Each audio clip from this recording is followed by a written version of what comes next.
നമ്മുടെ കൈക്കോ കാലിനോ പരിക്കുകൾ പറ്റി ആശുപത്രിയിൽ ചെന്നു ഡോക്ടർ പറഞ്ഞ മരുന്നുകൾ കഴിച്ചു.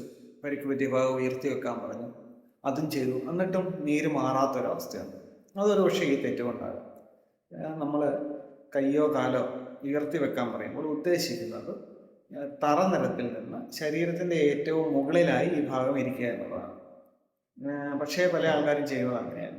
കാല് ഉയർത്തി വെക്കാൻ പറഞ്ഞാൽ മിക്ക ആൾക്കാരും ചെയ്യുന്നത് ഒരു കസേരയിലിരുന്ന് മറ്റൊരു കസേരയിലോട്ട് കാല് ഉയർത്തി വെക്കുക, അല്ലെങ്കിൽ കട്ടിലിൽ എണീറ്റിരുന്ന് കാല് നീട്ടി വെക്കുക, അങ്ങനെയുള്ള കാര്യങ്ങൾ. അതുപോലെ തന്നെ കൈ ഉയർത്തി വെക്കാൻ പറയുമ്പോൾ പല ആൾക്കാരും ചെയ്യുന്നത് ഒരു ആംബോച്ചിൽ കൈയിട്ട് വെക്കുക എന്നുള്ളതാണ്.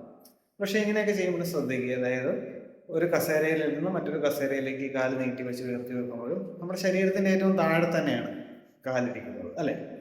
അങ്ങനെയുള്ളപ്പോഴത്തേക്കും നീര് വലിഞ്ഞു പോകാനായിട്ടുള്ള ആ ഒരു ഗ്രാവിറ്റിയുടെ സഹായം ഇല്ലാതെ വരികയും നീര് വലിഞ്ഞു പോകാനായിട്ടുള്ള സാധ്യത കുറയുകയാണ് ചെയ്യുന്നത്. കാല് ഉയർത്തി വെക്കാൻ പറയുമ്പോഴത്തേക്കും നമ്മൾ ചെയ്യേണ്ടത് ഇതാണ്: കിടക്കുക.